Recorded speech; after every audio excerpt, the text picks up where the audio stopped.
Do you swear that the testimony you will give before this committee will be the truth, the whole truth, and nothing but the truth? So help you God. Dr. Anthony Fauci, you are recognized for 5 minutes for your opening statement. Mr. Chairman, Ranking Member Peters, members of the committee, I served at the NIH for over 54 years, 38 of those as director of the National Institute of Allergy and Infectious Diseases. Over that period, I proved that I believe in and respect the value of legitimate congressional oversight. In fact, I testified before and/or briefed Senate and House Senate and House committees well over 200 times over those 38 years. During and after the COVID pandemic, I have appeared multiple times for hearings in the Senate and the House, usually under oath, and sat for several days-long transcribed sworn interviews, answering questions about the very issues that are now the subject of this hearing. However, given Senator Paul's obvious obsession with calling for my prosecution, his repeated slanderous comments about me, and recently his publicly releasing my unredacted personal diary aimed at embarrassing and intimidating me, the only conclusion I can reach is that the sole reason he is calling me before this committee is to get me to say something, anything, that could vindicate his repeated public pledges that I end up, in his words, quote, behind bars, unquote. Any reasonable person who has followed his unhinged obsession with me would readily come to the same conclusion. Therefore, although it pains me to do so, because of the respect I have for the legislative branch of government and my decades-long record of cooperating with Congress, under the advice of my attorneys, I will invoke my right under the Fifth Amendment of the Constitution to refrain from answering your questions. Thank you. We will now begin a round of questioning. Dr. Fauci, your testimony today is compelled by a lawful subpoena. As you know, it's a crime under 18 U.S.C. Section 1001 to knowingly make a material false statement to Congress, with a penalty up to 5 years of imprisonment. Understanding that you are under oath, the American people would like to understand your reasoning, your rationale for why you chose to fund the research in Wuhan. There have been, intelligence agencies, the CIA, the FBI, the DOE, have all come to the conclusion that more likely than not, the virus came from the lab in Wuhan. And so we'd like to know, what was the rationale? What was the discussion? How, what went behind the decision to fund the research in Wuhan? How did you come to the conclusion that a totalitarian country would be capable of doing this in a BSL-2 lab, a lab that lacked the security? What was the reasoning? And are you sorry, basically, for making the decision? Would you, given another chance, say, well, gosh, circumstances now as I know it, maybe it wasn't a wise thing? Can you explain to the committee why you chose to fund this dangerous research in China? On the advice of counsel, I respectfully decline to answer based upon my rights under the Fifth Amendment of the Constitution. In the red folder on your table is a copy of Section 192 of Title II of the U.S. Code. Your counsel has been provided a copy as well. That section makes it a crime for a witness appearing under subpoena to refuse to answer any questions pertinent to the question under inquiry. Do you have that in front of you? On the advice of counsel, I respectfully decline to answer based upon my rights under the Fifth Amendment of the Constitution. Let the record record that the witness has refused to answer whether there's a folder in front of him based on his Fifth Amendment right. It is true that you're appearing under direction of our subpoena to provide testimony on matters under consideration by the committee, including the origins of COVID-19, risky life sciences research, and your tenure as a federal government employee. Additionally, you've been provided a full and unconditional pardon dated January 19th, 2025, for any offenses against the United States which may have been committed or taken part from January 1st, 2014 through the date of the pardon for a 10-year period, arising from or in any manner related to your service as Director of the National Institute for Allergy and Infectious Diseases, as a member of the White House Coronavirus Task Force, or the White House COVID-19 response team, or as Chief Medical Advisor to the President. Have you refused this pardon, or do you have any reason to believe this full and unconditional pardon, this grant of immunity, would somehow require you to plead the Fifth Amendment? On the advice of counsel, I respectfully decline to answer based upon my rights under the Fifth Amendment of the Constitution. Based on the facts presented, I'm going to direct you to answer the questions. The committee has issued a valid subpoena. They have requested your presence here. The questions are very pertinent to your decision-making as head of NIAID, as well as a chief advisor to the president. Do you still refuse to answer the questions? On the advice of counsel, I respectfully decline to answer based upon my rights under the Fifth Amendment of the Constitution.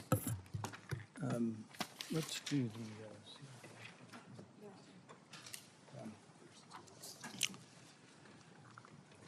Dr. Fauci, were you ever made aware of gain-of-function research on monkeypox being conducted at the National Biodefense Analysis and Countermeasures Center, NBAC, at Fort Detrick? On the advice of counsel, I respectfully decline to answer based upon my rights under the Fifth Amendment of the Constitution. Dr. Fauci, did the CIA ever transfer funds to NIH under an interagency agreement?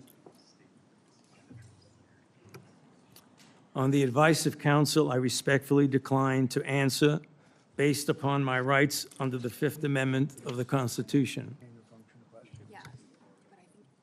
I'm going to, but I need the long list of the gain-of-function questions. Dr. Fauci, did the NIH ever conduct research for or in coordination with any element of the intelligence community, CIA, ODNI? On the advice of counsel, I respectfully decline to answer based upon my rights under the Fifth Amendment to the Constitution. The reason why these questions are important is, President Trump has done a ban, and we're glad that he did a ban on gain-of-function research. So we're better off than we were when we had an advocate serving as head of NIAID, an advocate for gain-of-function research. There is still, though, a question, though, whether or not the intelligence community is adhering to that order. There's a question of whether or not gain-of-function research is still ongoing. And these are important questions the American people deserve to know. Dr. Fauci, have you been read into any classified Department of Homeland Security program, any prospective special access program concerning gain-of-function research? On the advice of counsel, I respectfully decline to answer based upon my rights under the Fifth Amendment of the Constitution. When we look at the research in China, the gain-of-function research that you've denied was gain-of-function, one of the things that startled the scientists when they saw COVID in the first couple of weeks was when they looked at the sequence of it, they said, oh my God, there's a furin cleavage site in it. And in this particular family of coronaviruses, the sarbecoviruses, they'd never seen this before. They were also startled to look at it and see how it was coded for, what the codons were, and to discover that the codons used out of 36 different possibilities turned out to be the one that was commonly used in gene manipulation by scientists. Dr. Fauci, were the scientists at the Wuhan Institute of Virology capable of inserting a furin cleavage site into a coronavirus? On the advice of counsel, I respectfully decline to answer based upon my rights under the Fifth Amendment of the Constitution. So one of the experiments that was pretty common was they would take the backbone of a SARS virus, and this would be a SARS virus that the backbone itself wasn't that dangerous, but then they would dig through guano, 300 feet underground, bat guano. They'd find other viruses, unknown viruses. They'd take the S protein off of an unknown virus and stick it on a backbone. And then they would infect mice that have humanized cells. And they were trying to discover if they could create a virus that infects humans. Now, many people would say, well, gosh, that doesn't sound like a really good idea to create viruses that don't exist in nature to see if they'll infect human cells. What if one escaped? What if you keep infecting this and do serial passage, you actually adapt the virus to be infectious to humans?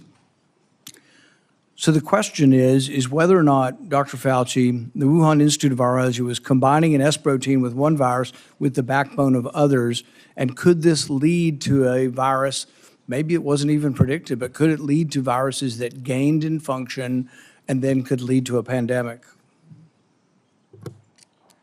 On the advice of counsel, I respectfully decline to answer based upon my rights under the Fifth Amendment of the Constitution.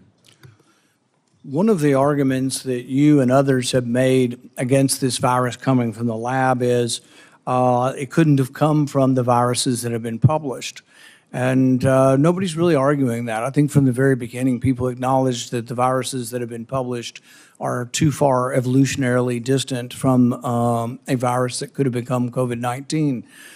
But what has never been acknowledged by the side who tries to call the other side a conspiracy theory, which is really something you don't usually see in a scientific debate. This is the first time I've ever seen an article printed in Lancet by your friends who called this a conspiracy theory. You know, these are the kind of things you see as a screed on a political, website. You don't really see this in science. But when they release this as being a conspiracy theory, we're wondering that when you do this, when you combine these viruses and are able to grow them in humanized cells, whether or not this kind of risky research, whether you call it gain of function or not, whether you use the definition of gain of function, whether this kind of research should have had more scrutiny. I think in your House testimony, you testified that you never traveled to China and that you were unaware that anybody at NIH ever examined the labs, that you trusted the Chinese scientists. I think you said that even recently, that with your discretion, you trusted the Chinese scientists. The problem is that even in our country, we trust our scientists. They're good American scientists, probably doing the right thing for America. But at the same time, we oversight to make sure it's not dangerous research, but we also investigate the lab. I believe Fort Detrick was one of our main labs, was closed down in the last year or two because of research institute, a research incident that was dangerous with dangerous pathogens. And so the American people would want to know, how could you approve this dangerous research in China, say that you trusted the Chinese scientists, and then in the end, you had to admit that you'd never been there, and none of your inspectors had ever been there. Dr. Fauci, had any of the labs where this dangerous research was occurring, were any American lab oversight or lab investigators, did they ever appear in these labs to make sure that they were safe labs? On the advice of counsel, I respectfully decline to answer based upon my rights under the Fifth Amendment to the Constitution. So one of the main theories for those who have looked at this being created in the lab was the idea that could have come from a virus not previously published. Dr. Fauci, are you aware that Dr. Shi, who worked for the Wuhan Institute of Virology, was said to, and I think in her own words, to have over 100 viruses that had not been previously published that could have been a close enough relative to create COVID-19? Are you aware of that? On the advice of counsel, I respectfully decline to answer based upon my rights under the Fifth Amendment to the Constitution. Under your testimony previously, when you denied ever having funded gain of function in China, it was so adamant as to be striking, to leave no room for any interpretation of what is or isn't gain of function research. But there's another important question. Did you fund gain of function research in other biolabs around the world? On the advice of counsel, I respectfully decline to answer based upon my rights under the Fifth Amendment to the Constitution. The one research project that we do know you did fund is the one that Ron Fauci did. And it's important to talk about because this sort of was the beginning of the debate over gain of function. And this wasn't just me. I wasn't even aware of the debate 10 years ago. This was other scientists. Over 200 scientists at the Cambridge Working Group signed a protest because they didn't think you should fund the research and they didn't think it should even be published because it was sort of a roadmap as to how to make a bioweapon. So what they did was the avian flu, and this is important. It may be the most important question we get to here today. The avian flu has about 50% mortality for humans. The good news, though, about animal viruses is they don't infect humans very well. It will infect humans, but doesn't go human to human very well. Ron Fauci, with the money that you provided to him, did an experiment where he caused purposeful mutations to create a new virus, an avian flu that didn't just infect birds well, but actually infected mammals well, went ferret to ferret in an aerosolized manner. People saw this and were aghast, at the decision-making process that you decided to fund this.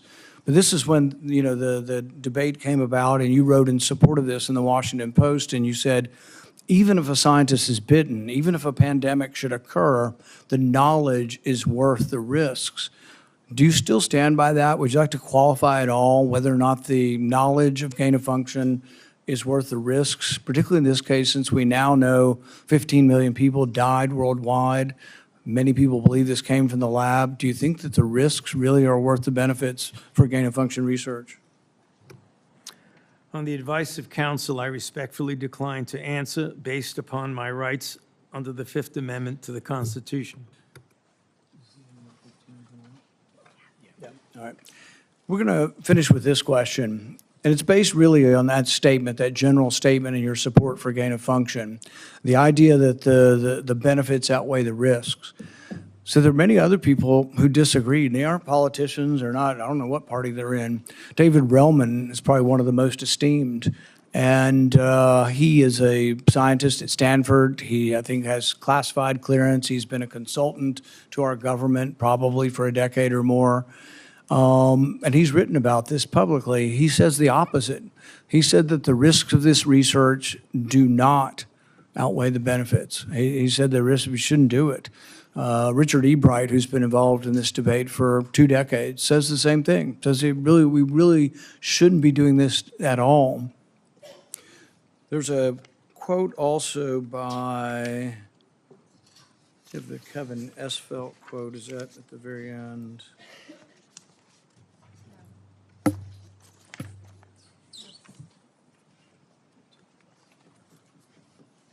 Kevin Esfelt, who's a CRISPR scientist at MIT, also wrote about this gain of function. I implore every scientist, funder, and nation working in the field, please stop. No more trying to discover or make pandemic-capable viruses. No more experiments likely to disseminate blueprints for plagues. Dr. Fauci, would you like to at least answer this one question for us today and let us know whether or not you've changed your mind on whether or not the benefits of gain of function research outweigh the risks? On the advice of counsel, I respectfully decline to answer based upon my rights under the Fifth Amendment to the Constitution. The chairman has denied your assertion of privilege and directed you to answer, but you nonetheless refuse and stand on privilege despite the existence of the pardon. The committee will have to consider after this hearing what appropriate action should be taken against you for the failure to testify after being directed to do so. It's against the law to obstruct an investigation of Congress. There will be repercussions to your refusal to testify today. Senator Peters.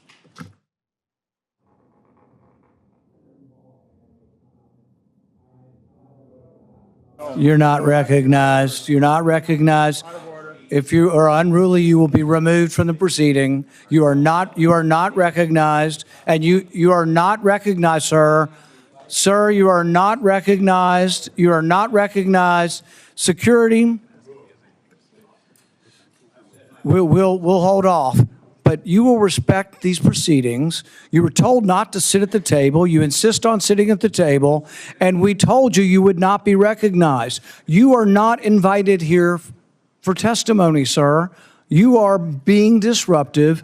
Would you behave this way in a courtroom? No, because the judge would put you in jail. I can't do that today, but I can have you escorted from the premises. So I would say, sir, sit quietly and don't say another word.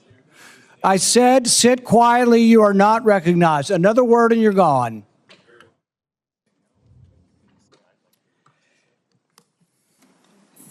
So, Mr. Chairman, I'd like to hear what the attorney has to say. He is not recognized by the committee or the chair. If he speaks again, he will be removed from the room. This testimony is from Anthony Fauci. This is not a game with his lawyers. He can advise, his lawyers can give him advice. He's got a half dozen here. They're all allowed to talk to him. Yes. All right? Yeah. But the attorneys are not recognized. In fact, the attorney was told not to sit at the table, and he's not obeying that recommendation. There's a row behind you, sir. That's where you were told to sit, and you're not. And now you're disrupting the proceedings. And so, look, this is the way Anthony Fauci wants to be remembered, for a lawyer not listening to the rules. That's the way you want to be remembered, and that's what you're going to do. You are not recognized, sir. Security, please remove him from the room.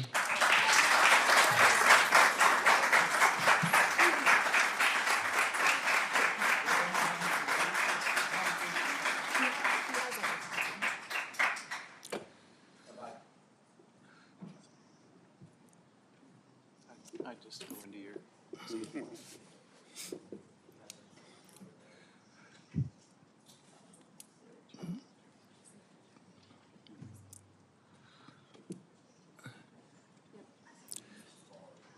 Let the record state that Dr. Fauci will still have the advice of the other half a dozen attorneys that he brought along today. Senator Peters. Thank you, Mr. Chairman. The COVID-19 pandemic is not the first or the last public health crisis to impact our nation. In December 2022, I released a report that identified significant failures in our federal government's preparedness and initial response to COVID-19. This report contained 17 key findings. It's a very large report, which I have right here.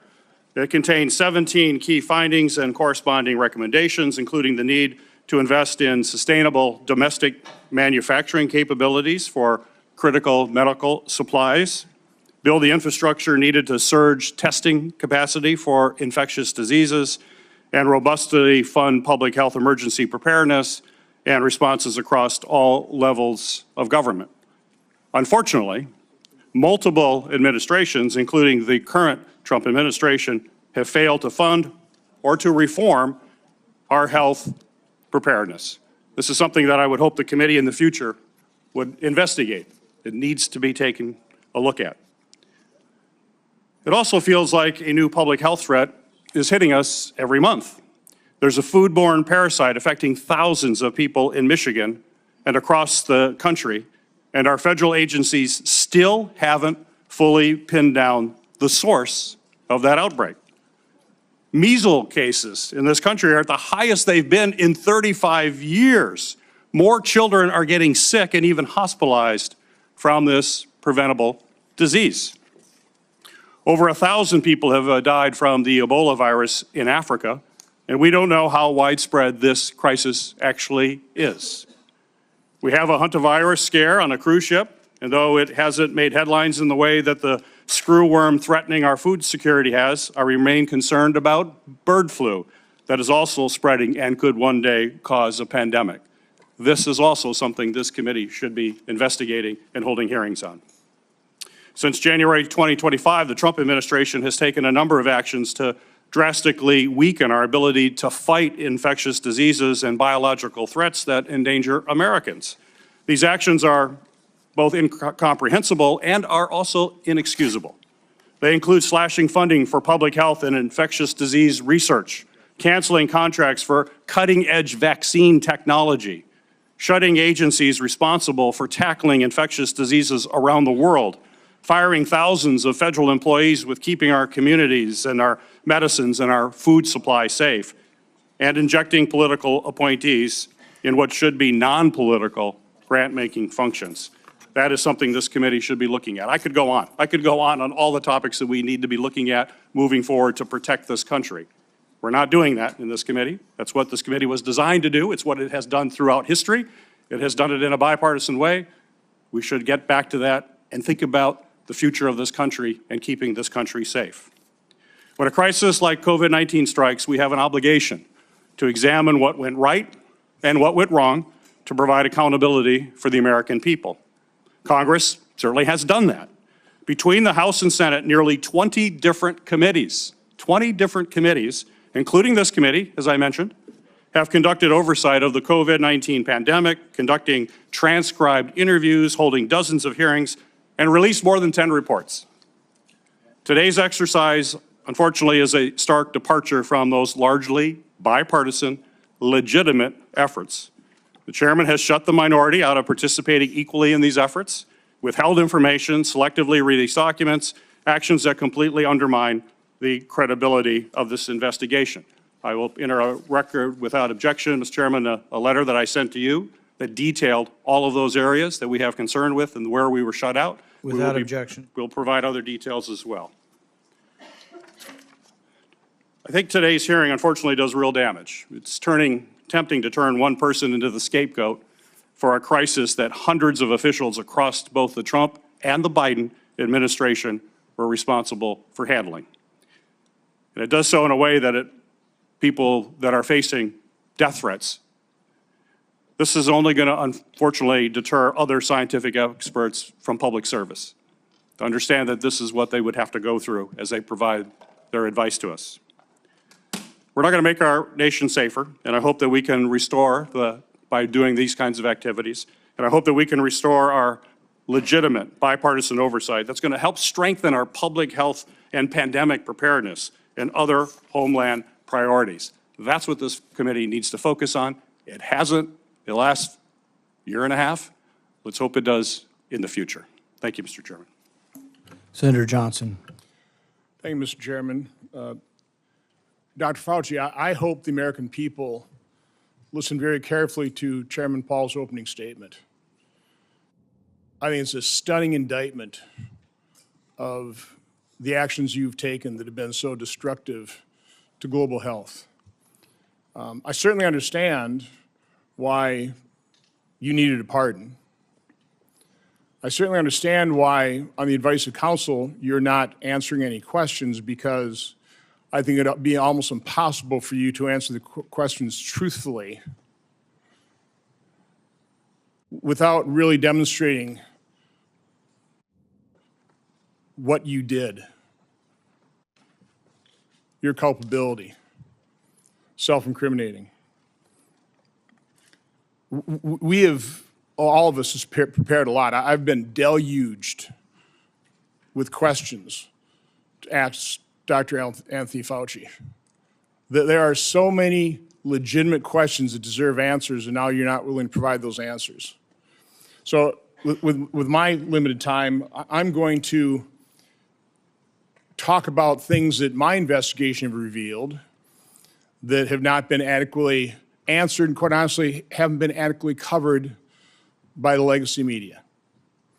I'll kind of combine the questions into kind of one, but you know, I certainly, let's put up the last COVID chart. I was warned pretty early on about the dangers of the experimental gene therapy that you've called a vaccine, but it really falls under the definition of gene therapy. So I was going to ask you, I mean, were you carefully monitoring the safety surveillance systems like VAERS and vSafe that literally were deluged with complaints? You know, currently, worldwide, there have been almost 1.7 million adverse events reported to the VAERS system. Of those, over 39,000 were deaths. And of those deaths, 24% occur on the day of vaccination within 1 or 2 days. 24%, which, by the way, just happens to be the same percentage that a Rasmussen poll pointed out the American public believe 24% of the American public believe they know somebody who died of the experimental gene therapy. So again, I was certainly interested in asking you whether or not you were following this as carefully as I was. It was not my responsibility to follow safety surveillance systems, but I did. And by the way, when I published, this is actual government information. When I published it and people had me on their shows, they would be censored by Facebook. They'd be deplatformed. I think largely at the behest of the actions you took to make sure that disinformation wasn't spread. This wasn't disinformation. This was the truth. So I was going to ask you whether you knew Dr. Marks. I think you do know him. He's the head of CBER. He's the man who is in charge of approving vaccines and surveilling for the safety. My investigation shows that on March 1st of 2021, less than 3 months after the emergency use authorizations, he was warned by Dr. Anna Scharsman, data mining expert, that the algorithm they were using to analyze VAERS data was going to hide in mass safety signals. 26 days later and 3 months consecutively after that, they did data runs with a new algorithm that unmasked those safety signals. They showed dozens of safety signals, including sudden cardiac death, cerebral artery occlusion, basal ganglia stroke, agonal rhythm, Bell's palsy, and pulmonary infarction. Your diaries now show that you actually suffered pulmonary infarction in, I think, probably June 2021. I was just wondering whether it ever went through your mind that maybe that injection, all those boosters you took, might have caused that. And the question I was going to, and I'll ask this question, were you ever made aware of the fact that Peter Marks was warned that the algorithm was going to hide the safety signals? And were you told that senior FDA officials were given shown dozens of safety signals associated with the COVID injection? On the advice of counsel, I respectfully decline to answer based upon my rights under the Fifth Amendment to the Constitution. Next area I want to go through is in that same month of March 2021, an employee at NIH, Dr. Nath, led a team of researchers who were diagnosing and treating individuals who'd never had COVID but were severely injured by the genetic therapy injections. Dr. Nath told those individuals, stay quiet. We want to make sure that we gather all the information and then release it to doctors so they can treat people like yourself. There was a concerted effort, and I'll enter this in the record. It appears inside NIH to quash Dr. Nath's publishing that study. It finally was put on a preprint server with telling no one, and I think about May of 2022.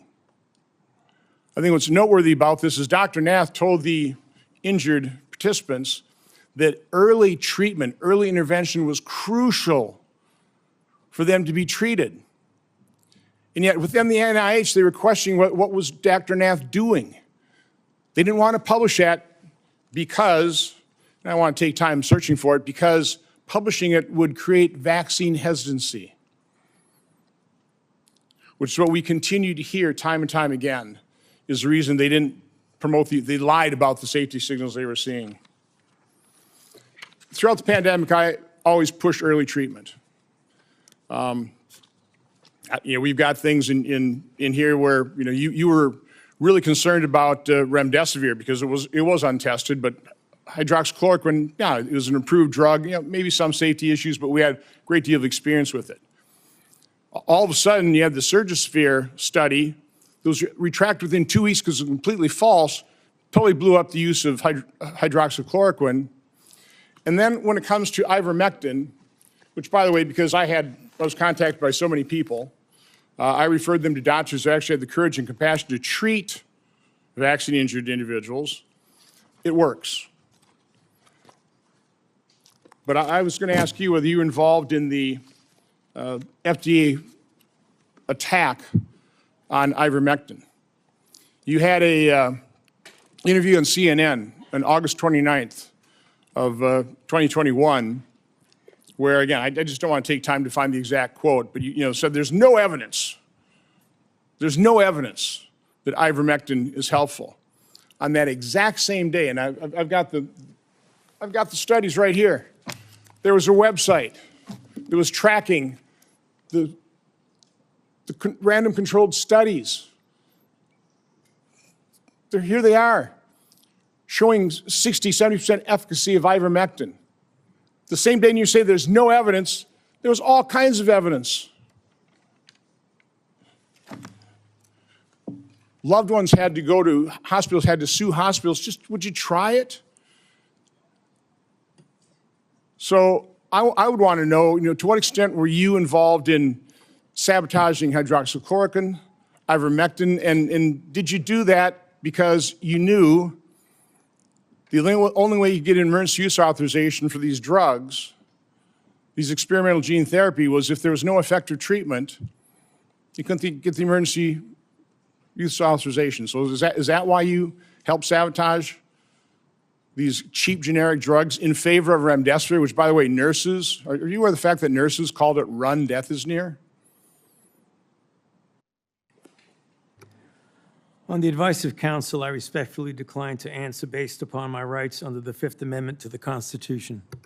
But let me end on this note, because this just came to light. We've got 11 million pages of documents. We also have other people who were in the room. But now you actually lied to your own diary. On March 27, 2020, you wrote in your diary, "To my surprise yesterday, the POTUS sent a letter to governors outlining a plan to reopen county by county while monitoring the spread of virus in the low-risk counties. This was half-baked and never shown to Deb or I before it was sent out." So we have evidence that, in fact, you were fully aware of it and certainly approved it, if not authored it. So I was just simply ask you, is that true? Did you literally lie to your own diary? Did you know of that letter sent out to governors about reopening county by county? And again, Mr. Chairman, I'd ask you to ask the witness to just answer that one simple question. On the advice of counsel, I respectfully decline to answer based upon my rights under the Fifth Amendment to the Constitution. Thank you, Mr. Chairman. Senator Hassan. Thank you. Dr. Fauci, I want to start by thanking you for more than 50 years of service to this country at the National Institutes of Health. And it is unfortunate that you have been put in the position that you are in today. And it must be enormously frustrating to know that this hearing is designed to entrap you.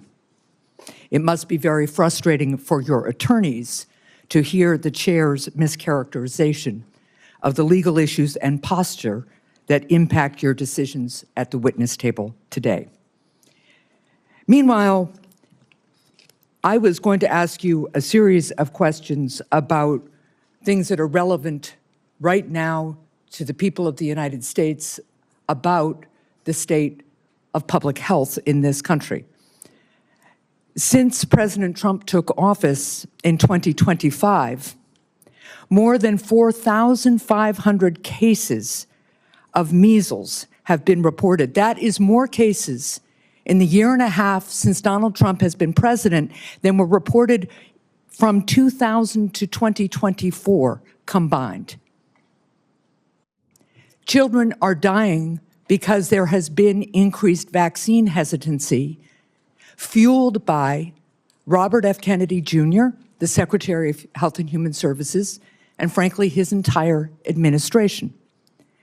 Thousands of people in the United States of America have been sickened by a foodborne parasite, and the outbreak is nowhere near under control, as staffing at the FDA and other critical public health entities has been slashed by Russell Vought and Elon Musk.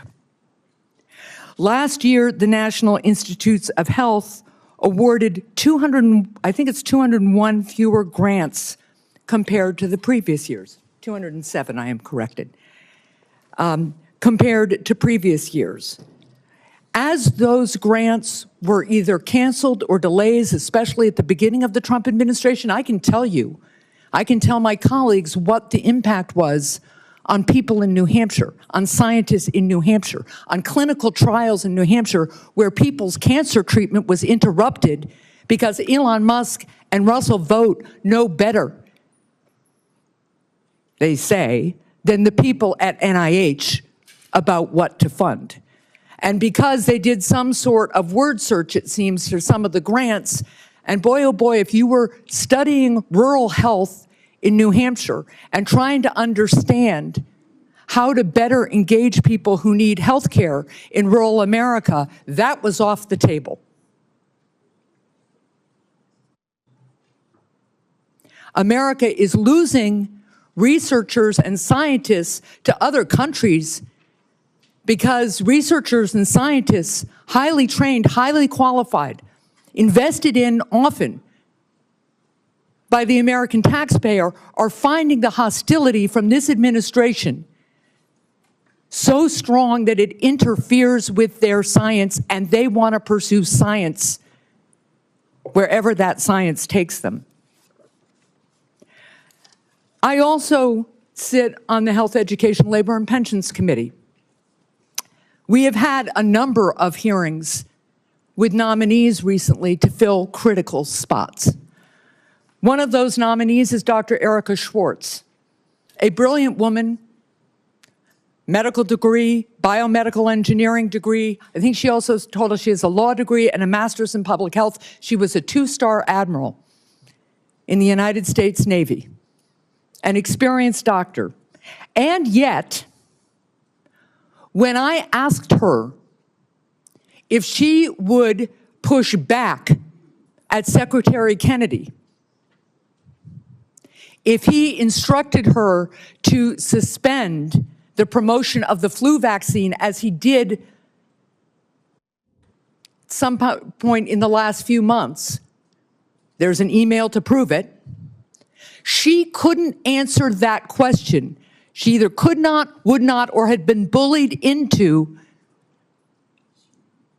evading a question about whether she, as the director of CDC, would stand up to Secretary Kennedy, the most unqualified Secretary of Health and Human Services this country has ever seen, and more than unqualified, somebody who pursues conspiracy theories, degrades people with disabilities, and continues to promote disproved science.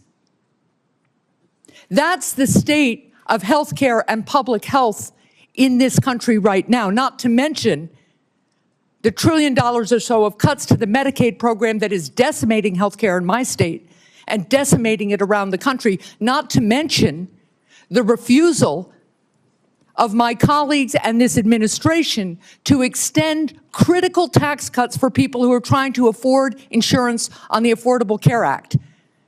I just was at one of my community health clinics, and they are reporting fewer and fewer people coming in for care, disrupting care because they can no longer afford health insurance.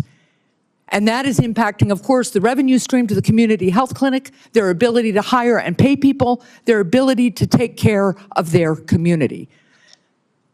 That's what I wish we were having hearings about in this committee and in the Health Committee. That's what I wish we were trying to address in a bipartisan way. But instead, we are here in an attempt to entrap you because you had a distinguished career trying to put Americans' public health first. With that, I yield. Senator Lankford. Mr. Chairman, thank you. Dr. Fauci, thanks for coming today. I know you're invoking your Fifth Amendment right, which you have the right to be able to do constitutionally, but thanks for coming and be a part of this. There are a lot of issues and a lot of questions that have come up, and hopefully in some day in the future, we'll be able to get all this clarity to be able to pull together. There were over 1 million Americans that died from COVID. You know that well. You were tracking the numbers literally every single day. those affected and those that died from the earliest days. There are a lot of lessons that we've got to learn from this, that we should put into history to be able to determine what happens in the future, how do we respond in the future, how do we deal with something like this again. It was uncharted territory for everyone. But I would tell you, countless families, including my own, watched a loved one die behind glass or through a screen because we couldn't get access to them. Children couldn't get to school. People missed their prom or graduation ceremonies. There were lots of things that happened that dramatically changed the future of the country. The mental health issues that we have continued to deal with from the isolation have been profound. Even something as simple as children that wore masks or were around adults wearing masks for all that time are slower in learning language now because they couldn't watch someone's lips moving, and so they're slower in that. Amazingly enough, churches and places of worship were forced to be closed down. There were even churches that met where the pastor preached in the parking lot and the congregants all met in their cars with windows up, and police came and scattered them and said, "You can't be here." The simple act of social distancing became an issue as everyone guessed what's the right distance to be away from someone else. Literacy rates have declined. All these things are results, not to mention the loss of lives and the health experiences that have been out there for many Americans. So there are legitimate questions. I wanted to be able to raise some of those, to be able to walk through some of this, because it has been very, very challenging. As we've gone through some of your notes and your diary and other things that are out there, we're trying to be able to pull bits and pieces of things to be able to learn lessons. On May the 6th, 2020, you wrote at that time, I had a conversation with Robert Redfield, who, as you know well, was then the director of CDC, about the fact that greater than 1 million children worldwide have missed their measles vaccination because of the shutdown. You stated, this is terrible and needs to be addressed, since on that basis alone, there would be far more excess deaths from measles among children than coronavirus deaths among children. I need to bring this up to the TF, the task force. Did you ever have an opportunity to bring up the potential of measles deaths among children and an infection rate going around the world from measles based on the fact that so many children would not get their measles vaccine because of the shutdown? I'm sorry, Senator, but on the advice of counsel, I respectfully decline to answer based upon my rights under the Fifth Amendment to the Constitution. That is your right to do. One of the big issues that's really coming up is on the lab issue. This was greatly discussed about whether this came from a lab or whether this came from nature. There are obvious issues and differences between the two to be able to know this. You had a lot of conversation on this. Scientists around the world were in conversation on this. There were different statements that you even made in your private notes and your public notes on it. In January the 26th of 2020, this is before we had our first tragic death of coronavirus in the United States, you wrote, it now appears using epi data that the genomic data, the first infection was in early December and was not connected to the market, which was the big rumor that was out there, was this wet market in China. We know the market was not the source, it was the amplifier. On January the 31st, you wrote about a phone call. You wrote, the people on the phone felt the mutations around the furin cleavage site of the spike protein could not have occurred naturally, since it would require an evolutionary jump that they found nowhere in bat isolates. They bring up the possibility this could have been deliberately inserted and either accidentally released or deliberately released by a crazy person in the lab, the former being the most likely. February the 1st, same year, 2020. This is again still before our first death. There was not total agreement about the likelihood of deliberate insertion. Ron said he was sure that this could occur naturally and we should not waste our time and divert our effort to pursue this. This is expected of him since he was the original gain-of-function person with Yoshi. Also, Christian was with Ron. The rest felt deliberate insertion was possible, and given the fact that Dr. Jingling Shi at the University of Wuhan has been working for years in gain-of-function in coronaviruses to allow adaptation of the spike protein to bind to the human ACE2 receptor, we could not let this go. That's a remarkable statement for February the 1st of 2020, when there hadn't even been the first death here, but we knew something was moving. You knew well that something was moving. You identified February the 1st, before any of us had ever heard of the Wuhan lab, not only the Wuhan lab in the conversation, but literally the scientist that you named in your own notes, the lead scientist that was there. It's interesting to me on that, and the questions I was going to ask you was just your background and knowledge about the Wuhan lab and Dr. Shi and all the details. I'm aware of where you have been on trying to be able to plead your Fifth Amendment right, which is your right to be able to do. But I also want to be able to find out some facts to be able to help us for the future on this.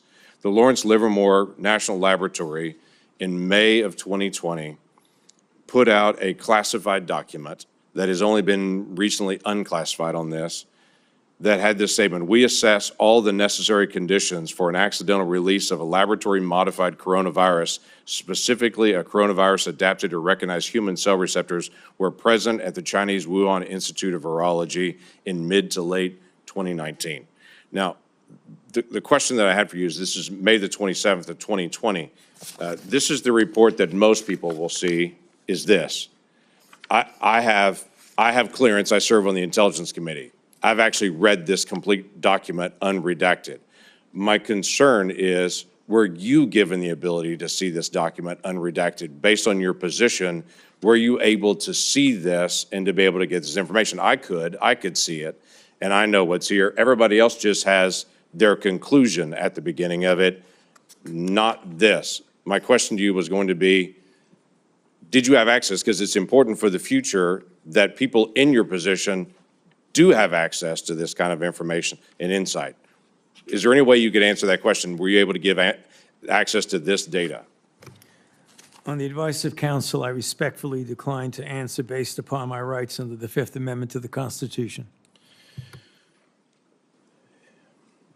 You wrote on January the 26th of 2020, we should be allowed to send our CDC epidemiologists to China to work with them so they could see the data firsthand. You also wrote in February 12th, 2020, that you had great concerns about the World Health Organization because it depends greatly on China and, as you stated, often bows to them. Now, this is a really important issue that we've got to resolve for the future. It's not just our cooperation with Chinese scientists, it's our acknowledgement that China covered up their data, wouldn't allow our scientists to be able to come in. They cleaned up the wet market. They cleaned up the other areas.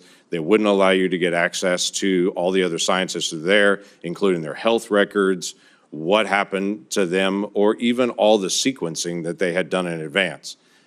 For the future of our research and our cooperation with any scientist around the world, I think it's really important that we resolve, if we're going to fund research and cooperate with you, we've got to have certain things from you. If things go sideways, we've got to have access to all information in all places.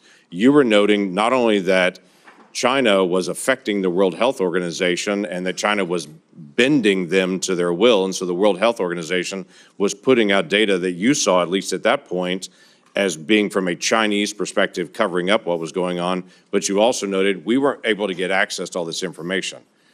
We've got to be able to figure this out for the future to be able to make sure that research that is done, we have access to all information. If something goes sideways at some point, which clearly it did at the Wuhan Institute of Virology, and that being, as was noted by many people, the only lab in the world that was doing research like this that had a lower standard of actually their security standards there than many other labs around the world, yet they were doing this very dangerous research.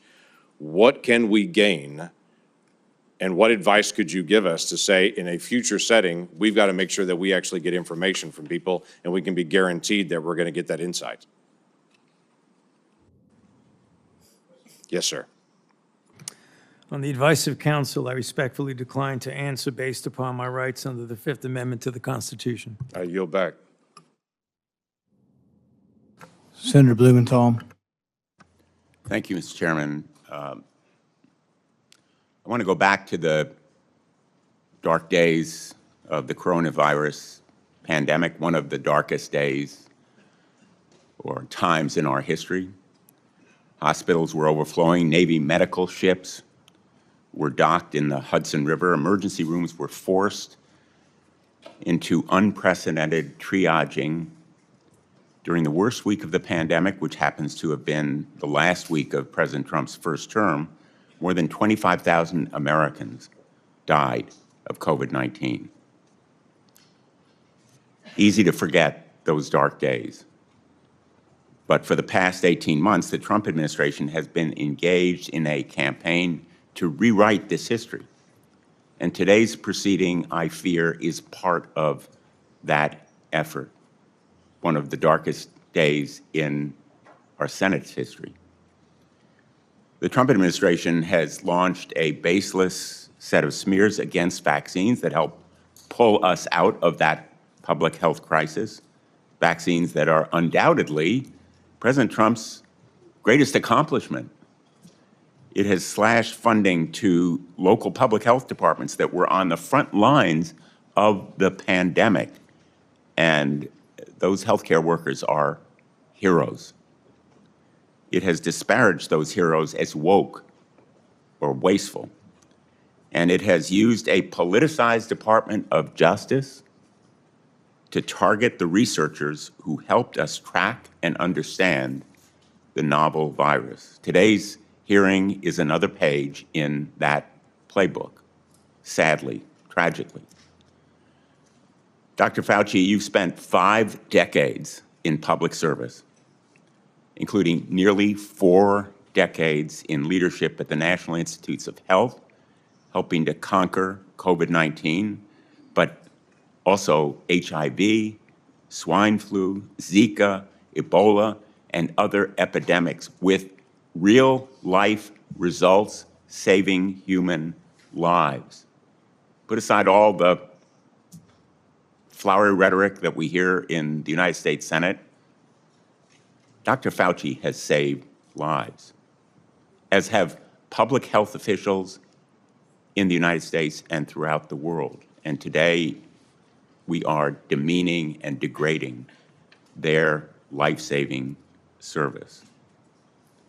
Republicans are eager to rebrand you as a villain in order to distract from their own failure to protect Americans from soaring health care costs.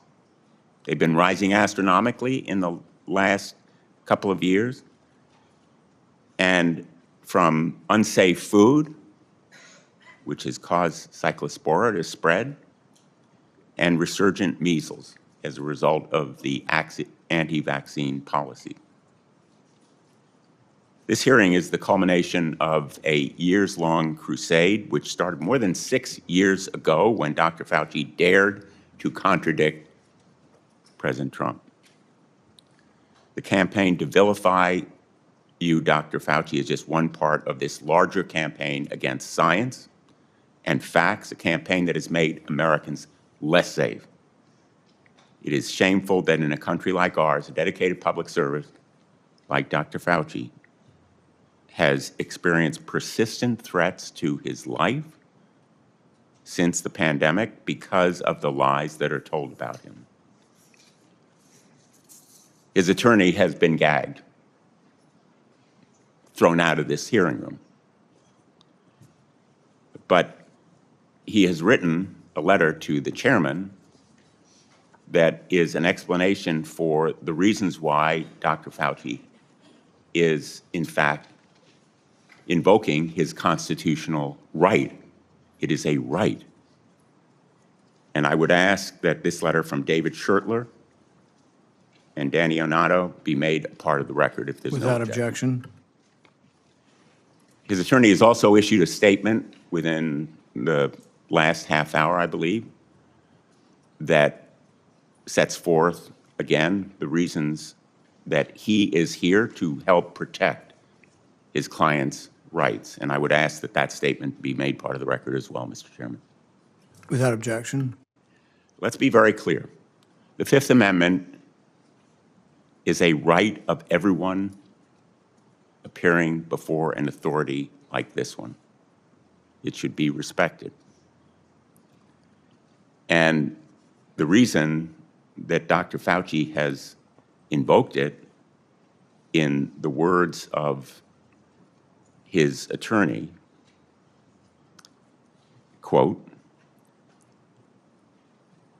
During and after the COVID-19 pandemic, Dr. Fauci appeared at least a dozen times for congressional hearings in the Senate alone in answer to questions about the very issues on which you purport to seek information. He has been thoroughly transparent and consistent in providing factual information to Congress, and he is deeply familiar with the processes and protocols of sharing information with the legislative branch. And then referring to the chairman, this years-long public crusade against Dr. Fauci makes one thing clear. This is not a serious effort to seek information from Dr. Fauci in a transcribed interview for a valid legislative purpose. You are single-mindedly fixated on Dr. Fauci, seeing Dr. Fauci prosecuted for imaginary crimes, and you are so invested in that outcome that you have created a personal brand around it. Those are the words of his attorney, and he cites as well the statements of the chairman, which indicate a clear intent that the result of this proceeding be a prosecution. Quote, "The power of some of us must be used for good, like putting Fauci in jail." That's from December 23, 2025. I want to give him a subpoena and a jail cell, also from December of 2025. The first was 2024. Those kinds of statements by the chairman of a committee in tweets certainly provide a well-founded fear that the proceeding underway is simply an effort to trap Dr. Fauci in some kind of criminal wrongdoing. That is not the purpose of a congressional hearing, not the valid purpose of a congressional hearing. During some of the dark days in this body, under Senator Joe McCarthy, it became standard operating procedure to seek that kind of prosecutorial objective. We should not be part of a rerun of that kind of effort. This attempt to rebrand one of the most challenging times in our nation's history is a short-sighted act of desperation that will leave us less prepared for the next pandemic. It is an insult to the memory of more than 1 million Americans who died from COVID-19.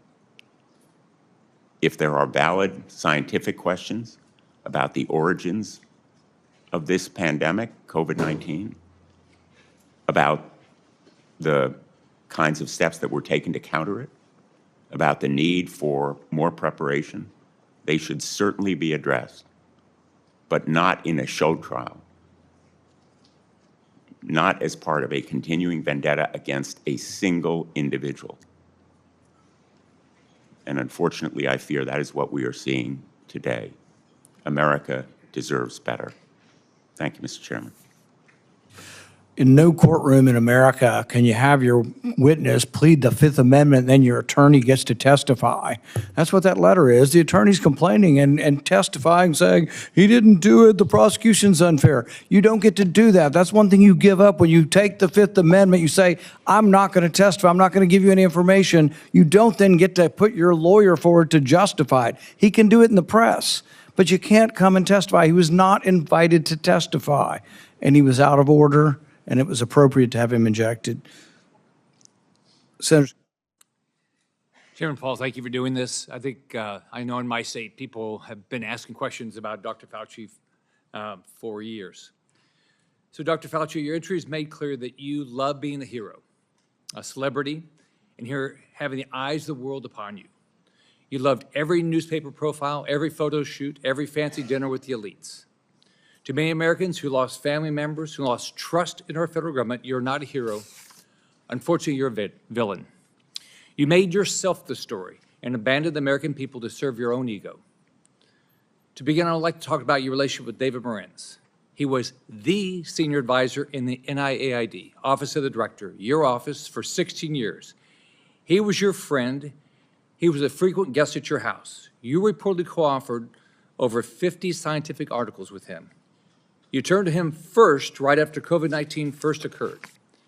Earlier this year, the Department of Justice charged him with conspiracy against the United States, in addition to other charges as part of a conspiracy to conceal information and falsify records to suppress alternative theories about the origins of COVID-19. Now, you've publicly kicked this man to the curb, saying, Dr. Morantz was not an advisor to me on institute policy or other substantive issues. So let's start with the use of personal Gmail accounts and Dave Moran's relationship with Peter Daszak.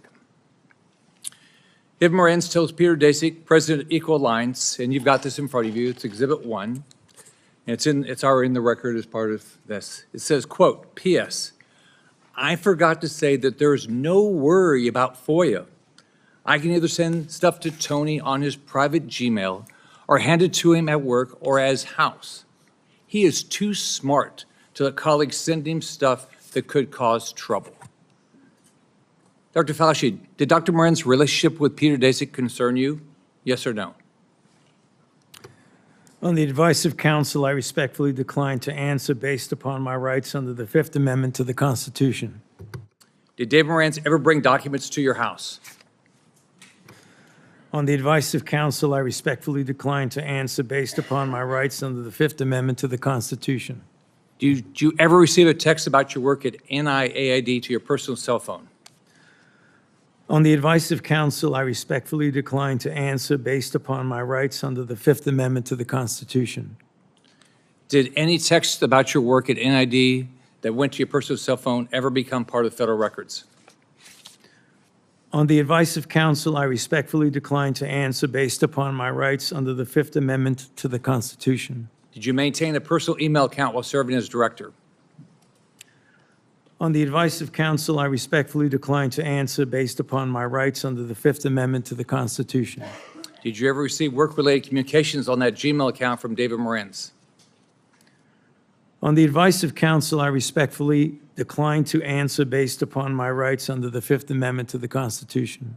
Did you preserve any work-related communications on that Gmail account from David Morantz? On the advice of counsel, I respectfully decline to answer based upon my rights under the Fifth Amendment to the Constitution. Did David Morantz ever provide you with documents outside of those two ways that would violate NIH policy for FOIA compliance? On the advice of counsel, I respectfully decline to answer based upon my rights under the Fifth Amendment to the Constitution. Now let's look at two other communications. You emailed Dave Morantz on January 26, 2020, quote, "It is important that I speak with you tonight. Please call me at home." This is part of Exhibit 2 that you have in front of you. This email is sent the same day, the exact same day you write in an internal document, quote, "Now we know the market was not the source, it was the amplifier," unquote. Would you call the origins of COVID-19 a substantive issue? On the advice of counsel, I respectfully decline to answer based upon my rights under the Fifth Amendment to the Constitution. Did you discuss COVID-19 origins with Dave Morantz on this phone call? On the advice of counsel, I respectfully decline to answer based upon my rights under the Fifth Amendment to the Constitution. Now let's take a closer look at the last time you testified before Congress. This is part of what you have in front of you as Exhibit 4, which is part of the record. In June 2024, you testified to Dr. Morantz, quote, "Was not an advisor to me on institute policy or other substantive issues. Furthermore, his office is located in a different building from that of the NIAID director," unquote. Is that still your testimony today? On the advice of counsel, I respectfully decline to answer based upon my rights under the Fifth Amendment to the Constitution. So today, under oath, your testimony remains that Dr. Morantz was not an advisor to you on institute policy or substantive matters. On the advice of counsel, I respectfully decline to answer based upon my rights under the Fifth Amendment to the Constitution. Now, I've got Exhibit 5, which you have in front of you. On October 24, 2021, David Morantz texted you to provide information about and advocate for the controversial EcoHealth Alliance grant. You thank him and tell him you will check the information. Would you agree that this shows an advisory relationship between David Morantz and yourself? On the advice of counsel, I respectfully decline to answer based upon my rights under the Fifth Amendment to the Constitution. Would you agree that you two were discussing a substantive issue? On the advice of counsel, I respectfully decline to answer based upon my rights under the Fifth Amendment to the Constitution. If documentary evidence establishes that Dr. Moran's advised you regarding EcoHealth Alliance, COVID origins, or grant policy, then your June 2024 testimony would have been inaccurate, correct? On the advice of counsel, I respectfully decline to answer based upon my rights under the Fifth Amendment to the Constitution. Is there any document in your possession today that would contradict your prior congressional testimony? On the advice of counsel, I respectfully decline to answer based upon my rights under the Fifth Amendment to the Constitution. Have you deleted, destroyed, or instructed anyone to destroy records after learning Congress is investigating these matters? On the advice of counsel, I respectfully decline to answer based upon my rights under the Fifth Amendment to the Constitution. Are you aware of anyone who did? On the advice of counsel, I respectfully decline to answer based upon my rights under the Fifth Amendment to the Constitution. As you know, Dr. Moran now faces charges related to destroying records while you distance yourself from him. Is that fair to a decades-long friend? On the advice of counsel, I respectfully decline to answer based upon my rights under the Fifth Amendment to the Constitution. When is the last time you spoke to him? On the advice of counsel, I respectfully decline to answer based upon my rights under the Fifth Amendment to the Constitution. In hindsight, are you disappointed how you handled COVID? Do you have any regrets? On the advice of counsel, I respectfully decline to answer based upon my rights under the Fifth Amendment to the Constitution. Dr. Fauci, I want to close with this. Here's how you impacted my family and people close to me. I have daughters with children. You can't imagine the questions they had around vaccines for their kids and themselves, and the pressure, the unbelievable pressure to make the right decision for their health. I can tell you pregnant women who worked with me were so scared because every time they went to the doctor, they were told something different about taking the vaccine. And you caused this. Imagine being a mom trying to protect their kids, or an expectant mother trying to figure out what to do. Every 3 weeks, a doctor tells you a new set of guidance on a vaccine. The haphazard information you released and pushed on the American people with little research is appalling, and why there's so much distrust in our institutions today. That trust is crucial to public health, and you, more than any person or event in my lifetime, have destroyed that trust for millions of Americans. You lied to hundreds of millions of people amid the worst public health crisis in a century. You failed to follow your own guidance. You forced people to watch their loved ones die alone over the phone. It's disgusting. You destroyed the federal government's credibility when it comes to public health. We have entire generations of Americans who, rightfully so, do not trust our institution to keep people safe because of you. This has destroyed decades of progress and lifetimes of work because you wanted to fuel your own ego and be the center of attention. What would you do differently knowing what you know today, Dr. Fauci? On the advice of counsel, I respectfully decline to answer based upon my rights under the Fifth Amendment to the Constitution. All the evidence is right here, and you still can't bring yourself to tell the truth or apologize because you received an auto-pin pardon from a staffer in the Biden White House. If we have another pandemic tomorrow, millions could die because of what you did to make Americans lose trust in their government when it comes to medicine and health care. How many families have you apologized to had to watch their loved ones die alone? You breached public trust, and now you're hiding behind a fraudulent pardon. Your legacy will not be as a man that saved America from COVID, but as a man who destroyed the public trust in America's public health institutions in exchange for 5 minutes of fame. This is how history will remember you. I yield back. Senator Kim.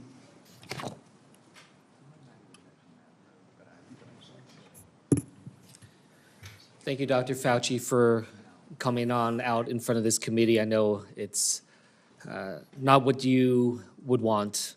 It's not what you deserve. I just want to say and start by just saying thank you to you for your service to this nation. I didn't know much about you prior to the pandemic. I came to learn about you from however many Americans did, but I also had the opportunity to talk to you and engage with you as someone who is a member of the Select Committee on the Coronavirus Crisis over in the House of Representatives.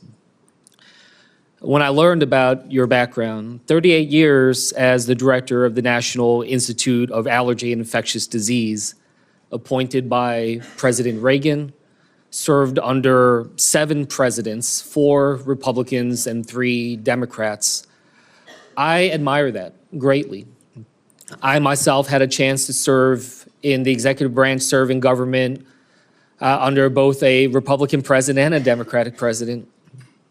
And I believe that we need more of that type of work, a place where we can understand our jobs not as coming from a place of partisanship and politics, but that of just public service. And right now, I feel the hyperpartisanship growing in this country in dangerous ways. I feel it much more present here on the Hill than I did back when I served as a nonpartisan career public servant at the State Department. And I worry about it. I worry about what kind of trajectory we're on as a country and what this causes when it comes next for public service and those willing to step up for our nation. And it's not just in the attacks, but we see it brought out with the cuts to funding, to the firing of federal workers, to the demonization of their motivations, people calling our public servants criminals, thinking that they are there solely to undermine others that are trying to engage. I look at it right now.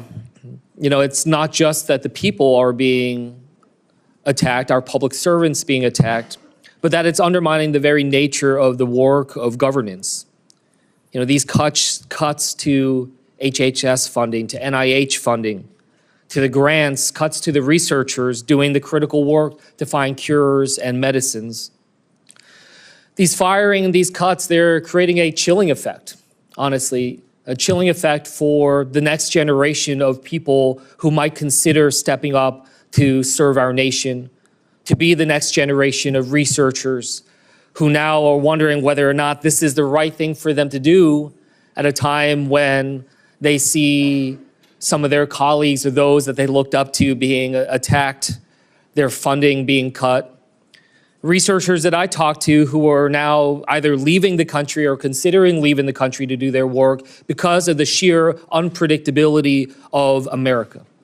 That this nation so great, so powerful, has now been crippled with this sense of unpredictability and unreliability. That is not the type of country that I hope we strive to be. I've raised this because these attacks upon Dr. Fauci, it's not just about him. It's sending signals to others who are thinking about serving our country, our scientists, our doctors, our healthcare professionals, our researchers. Trying to show to them that if you don't get in line with the politics, that you will also potentially be subject to attacks. And from the work that he has done, from HIV/AIDS to Ebola to COVID, we've seen him try to engage in these crises. They're not easy, especially when it's a novel disease, when you don't know what comes next, a lot of unknowns, having to make decisions without the full breadth of knowledge we always wish we had in hindsight. But there is nothing perfect, no perfect clarity when it comes to pandemics, when it comes to crises. I worked in national security and wars and crises. I made judgment calls, gave my best advice to generals, to ambassadors, even to a president. Did I get it all right? No. Did I do my best? I did everything I thought I could with the information that I had. The public servants, they do this work because they love this country and that they strive to improve it. It's not an easy job, but it is because there is so much at stake in our country. But these public servants do it because they are in the arena. I just want to end by just reading a portion of this because I think it's important as we're thinking about how to be able to treat public servants through this country, to think through this. And in the words of Teddy Roosevelt saying, it's not the critic who counts, not the man who points out how the strong man stumbles or where the doer of deeds could have done them better. The credit belongs to the man who is actually in the arena, whose face is marred by dust and sweat and blood, who strive valiantly, who errs but comes short again and again, who spends himself in a worthy cause, who at the best knows in the end the triumphs of high achievement, and who at the worst, if he fails, at least he fails while daring greatly, so that his place shall never be with those cold and timid souls who neither know victory nor defeat. Thank you for your service, Dr. Fauci. I yield back. Senator Alling. Thank you, Mr. Chairman. Well, nothing says honesty like taking the fifth, huh, Doc?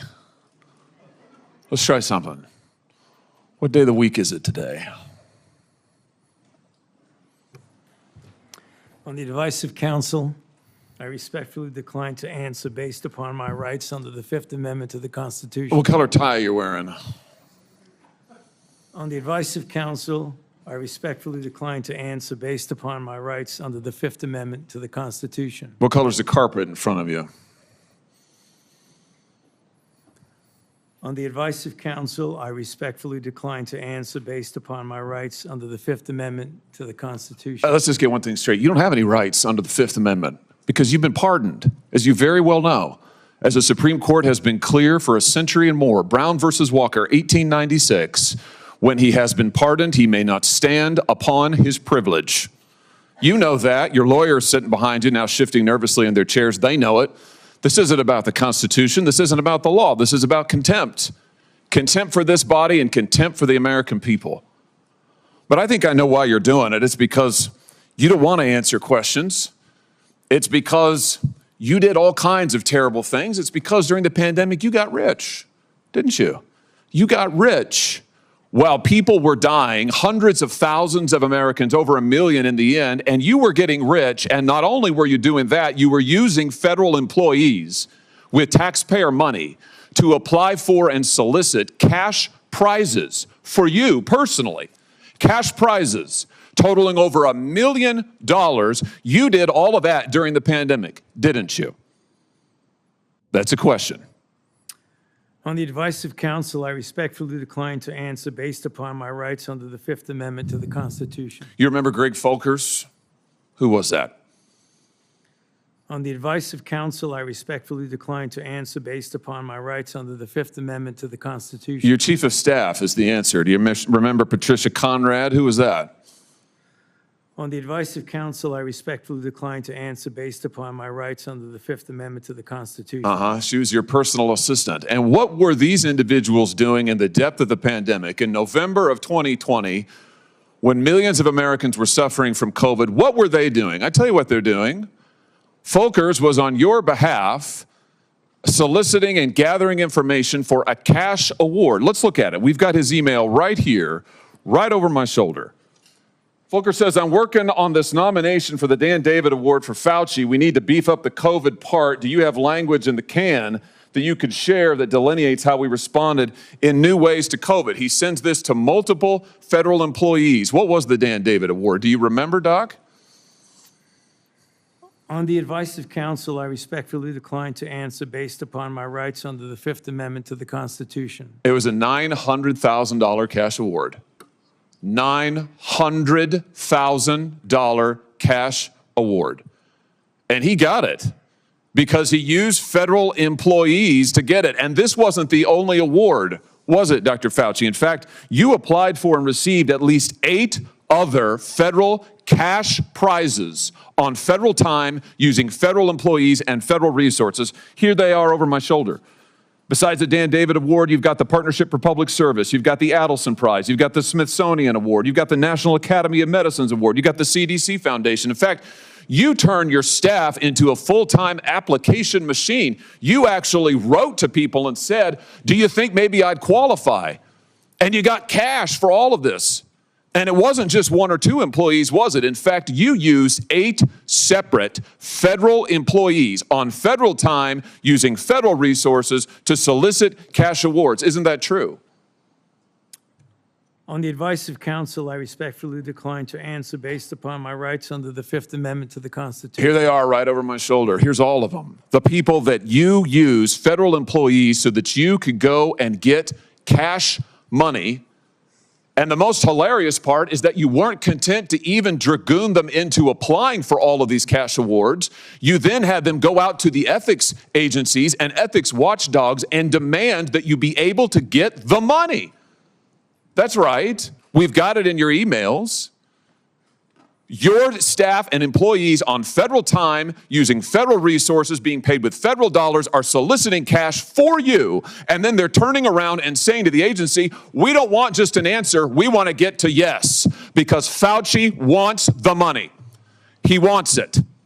We want to get to yes, and yes takes time. This is your chief of staff again, using federal email to pressure the agency's own ethics people so that you could get money, so that you could get rich. And it violated the law, didn't it, Dr. Fauci? Didn't it? It violated the law, didn't it? It is a question. You can answer. Go ahead. On the advice of counsel, I respectfully decline to answer based upon my rights under the Fifth Amendment to the Constitution. Federal law, as you very well know, prohibits the solicitation of cash awards or other personal benefits for federal employees. And it certainly prohibits using your own employees to do this. 5 CFR section 2635-205B, it says it right there in black and white. You cannot use federal resources, federal dollars, federal employees, federal offices, federal email, federal time to solicit cash awards, and you did all of it, and the worst part is thousands of people were dying while you were doing it. You were supposed to be the nation's doctor, and you were playing one on TV, but this is what you were doing with your time. Isn't that true? On the advice of counsel, I respectfully decline to answer based upon my rights under the Fifth Amendment to the Constitution. Yeah, I can see why. I can certainly see why. You know what I can't quite figure out is that why you were so obsessed with it, because you're already rich. I mean, and your scheme worked here. I mean, your net worth now is north of $12 million.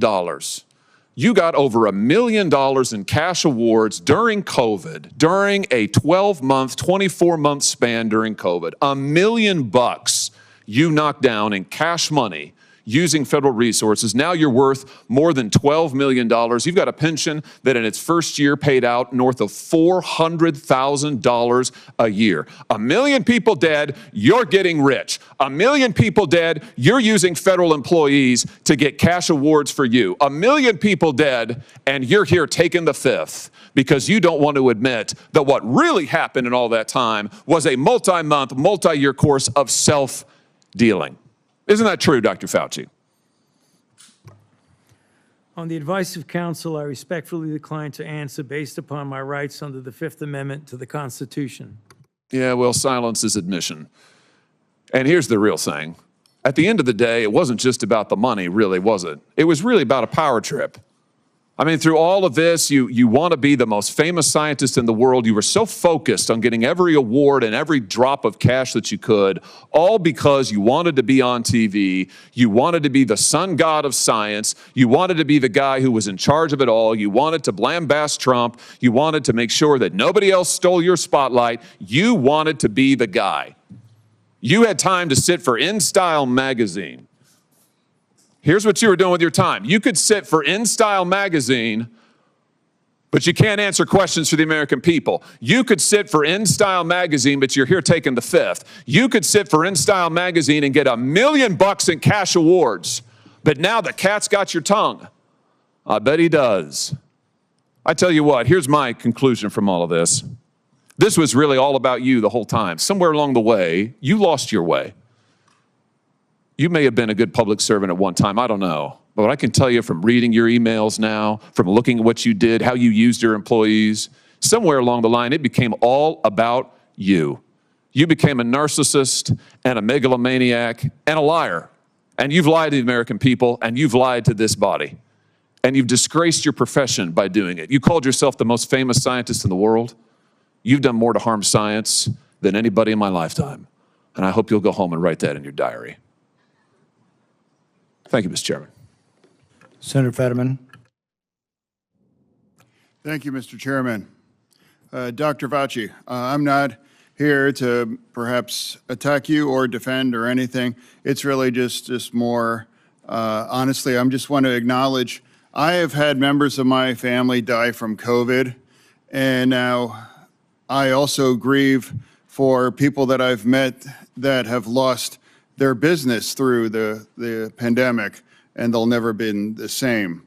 Now, during the pandemic, I was the lieutenant governor, so we were in the middle of all of that maelstrom, trying to find the right balance between protect life and protect the economics and for all of it. And I'm not sure if we got it all right or wrong, but without a doubt, I can continue to question myself. But one that it's not about much more your regrets, but I have one, and that is early on that there was the theory that the virus could have emerged from the lab. And early on, that became like a right-wing kinds of theory, and I thought it seemed to make sense. Now, there was a really advanced lab that was close by, and then you have this unknown virus out.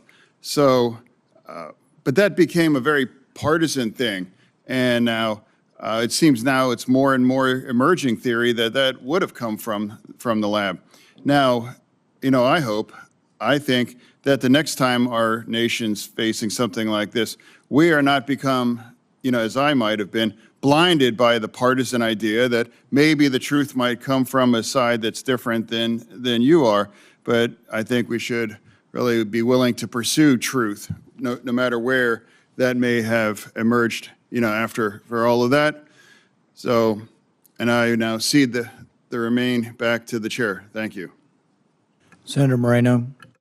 Thank you, Mr. Chairman. And I will echo Senator Johnson's comments about your opening statement, Mr. Chairman. I think it was dead on. Very, very well done. Mr. Fauci, do you know who David Schertler is? On the advice of counsel, I respectfully decline to answer based upon my rights under the Fifth Amendment to the Constitution.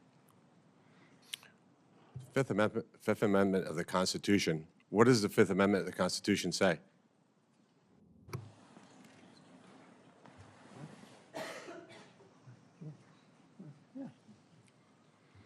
On the advice of counsel, I respectfully decline to answer based upon my rights under the Fifth Amendment of the Constitution. No, I'm just asking you what it says. On the advice of counsel, I respectfully decline to answer based upon my rights under the Fifth Amendment to the Constitution. I'm going to give the Constitution to my aide. He'll bring it over to you so you can have it for future reference. I think it's something that every American should know what the Constitution says. Do you know who wrote the Fifth Amendment? On the advice of counsel, I respectfully decline to answer based upon my rights under the Fifth Amendment of the Constitution. So you're invoking a right that you don't know who wrote it or what it says. Is that correct? On the advice of counsel, I respectfully decline to answer based upon my rights under the Fifth Amendment to the Constitution. Wow.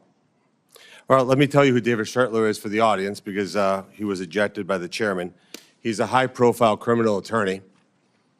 He's represented some really great people, like Senator Bob Menendez. Maybe that's somebody who my Democrat colleagues may remember took gold bars as bribes from the Egyptians. And there's an article here in the Washington Free Beacon that talks about why you would hire a guy like David Schertler. And the comment is, if you're in deep shit, that's who you call. Do you feel like you're in deep shit? On the advice of counsel, I respectfully decline to answer based upon my rights under the Fifth Amendment to the Constitution. Clearly, what you think today is that somehow you're above reproach. Somehow you feel like you don't need to be treated like a normal American. Can you do me a favor in the audience and stand up if during the time of the COVID pandemic, you were called a racist for calling the virus a Wuhan virus or the China virus? If you thought the 6-foot rule was total crap, if you thought the vaccine wasn't something that you should take, if you thought it was outrageous the way the mask policy was rolled out, if you were fired from your job for not taking that vaccine, including members of the military, if you thought closing schools was catastrophically stupid, and that you thought that during these times saying these things made you somehow a lesser human being. Dr. Fauci, can you just turn around and look at the people behind you? You're not willing to do that? That's not a question. It's not a question. To your lawyers, not a question. It's a request. All you have to do is look up from your lawyers and look at the people who were absolutely shamed for saying what we know now to be the truth. You can't even look at them? That's a question. Are you able to look at them? You can sit down in the audience.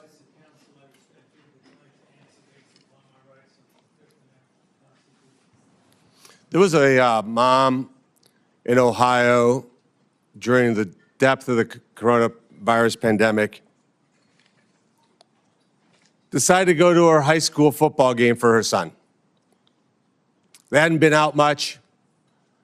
The kids had been learning at school, and then the school got shut down. They hadn't really gotten much out of that education. As any parent knew, that remote learning was no learning at all. But it was a Friday night. Her son wanted to go watch a buddy go play football. So they went to the stadium. They sat alone, far from everybody else, just a mom, a dad, a few kids. They didn't feel they needed to wear masks because it was stupid, because they were outside. They all live together. They're not near anybody. Dr. Fauci, do you know what happened to that mom and that family? That's a question. On the advice of counsel, I respectfully decline to answer based upon my rights under the Fifth Amendment to the Constitution. They were dragged out of that stadium and arrested. Those policies were put in place because you had moronic politicians that listened to the words of a megalomaniac who was more interested in having met a Kardashian than the suffering of the American people, and that is you. Your advice to communities like that, to idiotic politicians who enforce those rules, arrested that mom for watching a football game with her own family outside. When that story broke, I said to myself, I cannot stand idly on the side and watch this happen.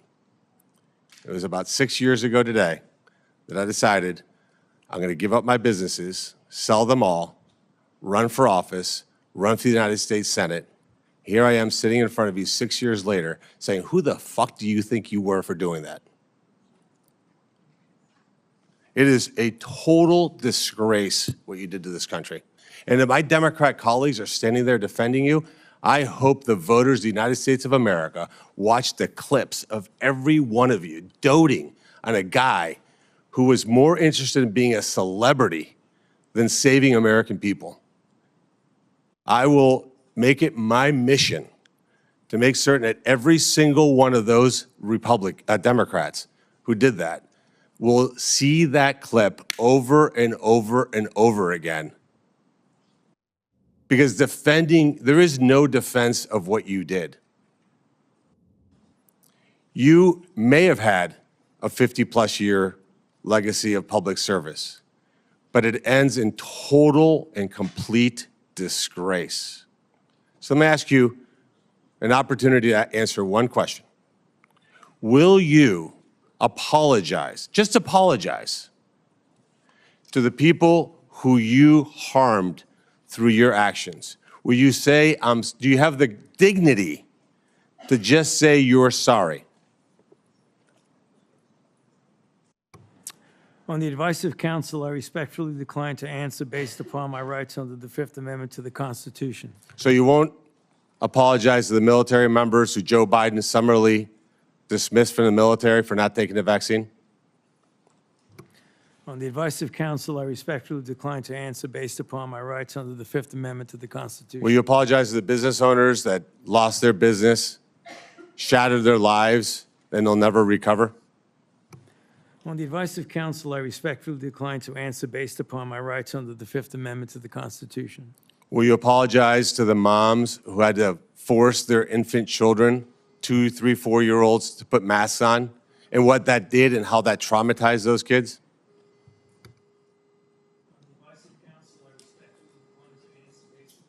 Under the Fifth Amendment to the Constitution. Will you apologize to the family members of the people who died because they took your advice and not only got the first vaccine, but the 5, 6 other boosters that they did not need?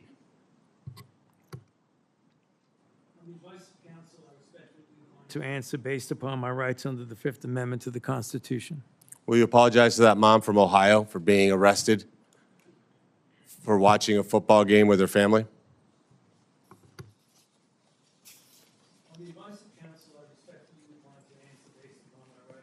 Fifth Amendment to the Constitution. So you didn't know who wrote the Fifth Amendment. It's James Madison.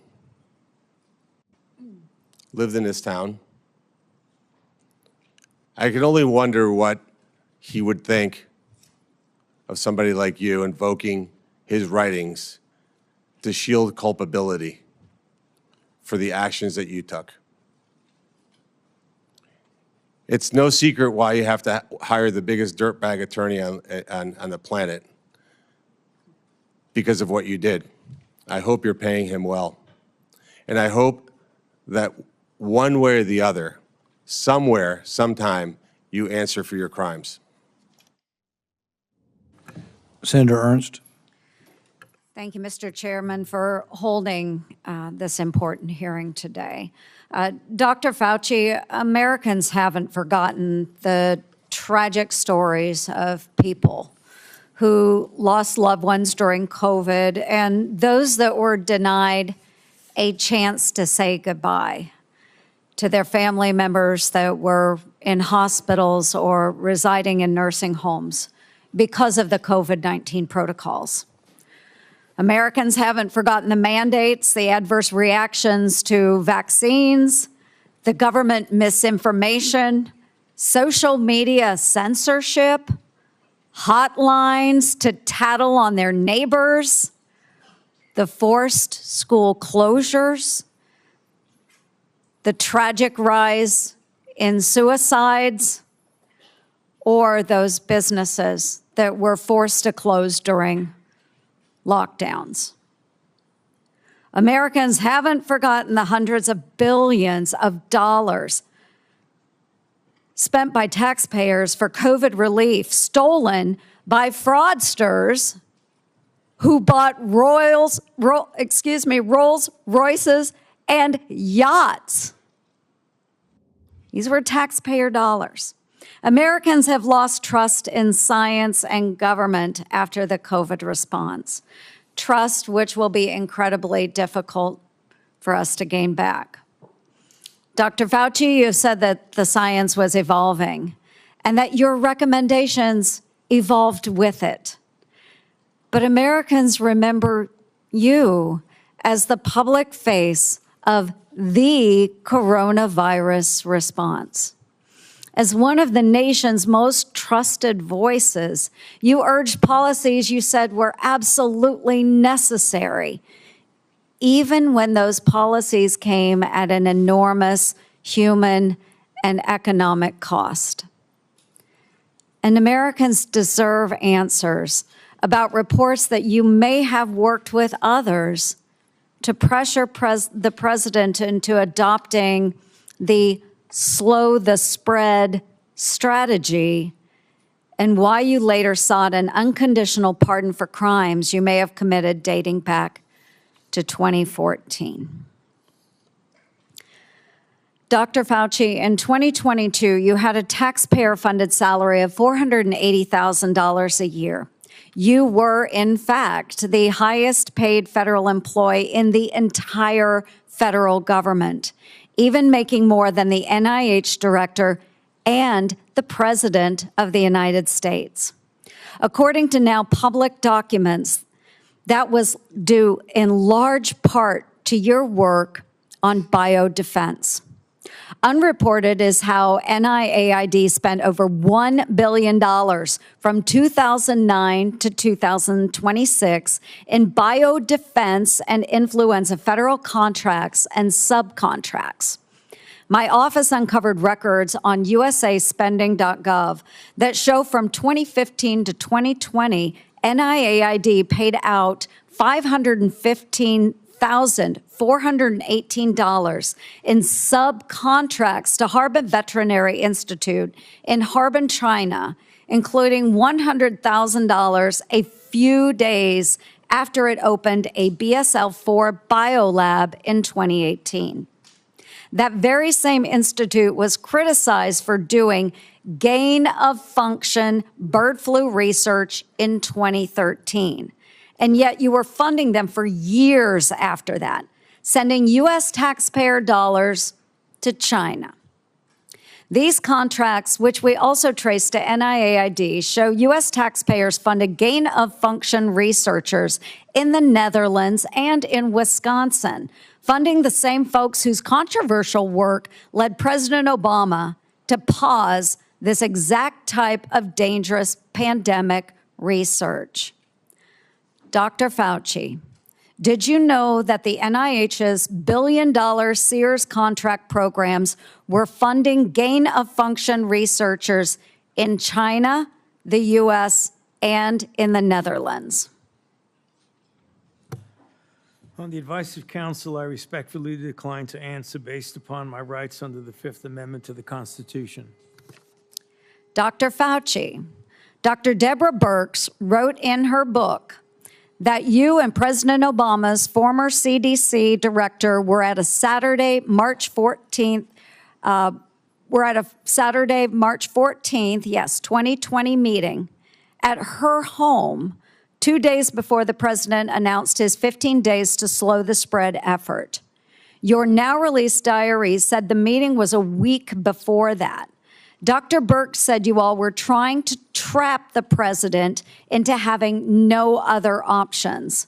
She wrote, your plan was to, quote, block any of the president's escape routes. So, quote, he'd have no choice but to agree to our flatten the curve measures.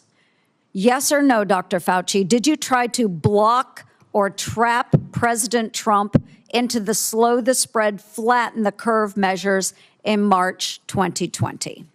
On the advice of counsel, I respectfully decline to answer based upon my rights under the Fifth Amendment to the Constitution. When the COVID-19 virus broke out in Wuhan, China, you, Dr. Fauci, knew pretty much right away that NIH had funded Chinese labs, including those doing coronavirus research. There's email traffic from early January 2020 where your staff was flagging for you that NIH funded coronavirus research at the Wuhan lab through EcoHealth Alliance. Yet few Americans knew we funded the Wuhan lab because the funding went through a sub-award and was not reported to the public database like usaspending.gov as it should have been. Also, EcoHealth violated federal law by failing to report in its research papers how much taxpayer funding it spent on that research. At my request, the Government Accountability Office helped track down that $1.4 million of U.S. taxpayer money that was sent to the Wuhan Institute of Virology, both by you, Dr. Fauci, and through USAID. But first it passed through EcoHealth Alliance, which I helped to get defunded through the NDAA. Dr. Fauci, did you intentionally use subaward funding to obscure NIH funding of Chinese biolabs and coronavirus research? On the advice of counsel, I respectfully decline to answer based upon my rights under the Fifth Amendment to the Constitution. NIAID awarded multi-million-dollar grants to a number of scientists shortly after they wrote publicly in the Proximal Origins paper that the COVID virus likely came from nature. Though documents Chairman Paul released last week show in in private, those same scientists were much more open to the virus being from a lab. In 2023, Representative Jordan insinuated that you basically gave a $9 million bribe in the form of an NIH grant to NIH-funded virologists to say the virus likely was from nature. Dr. Fauci, yes or no, did you reward the proximal origin authors by giving them NIAID grants or contracts? I respectfully decline to answer based upon my rights under the Fifth Amendment to the Constitution. Dr. Fauci, we have learned that U.S. coronavirus researchers at UNC shipped, quote, humanized or transgenic mice to China by around 2017 for use in their dangerous coronavirus work.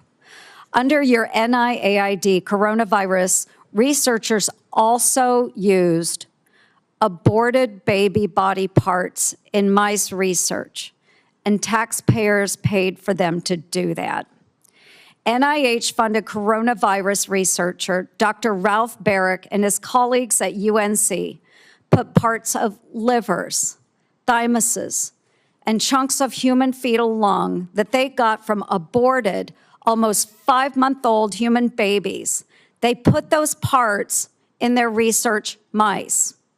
They disgustingly named them BLTL mice and wrote they had created a, quote, sandwich of aborted body parts in the mice.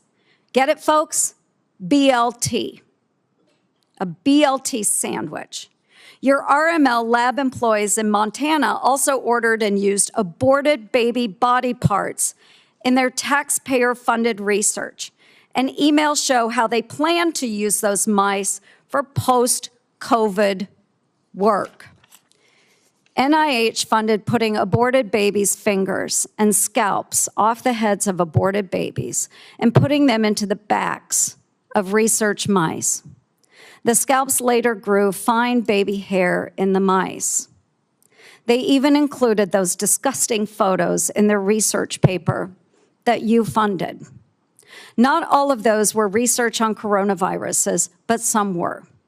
Thankfully, the current NIH director has said no more of this.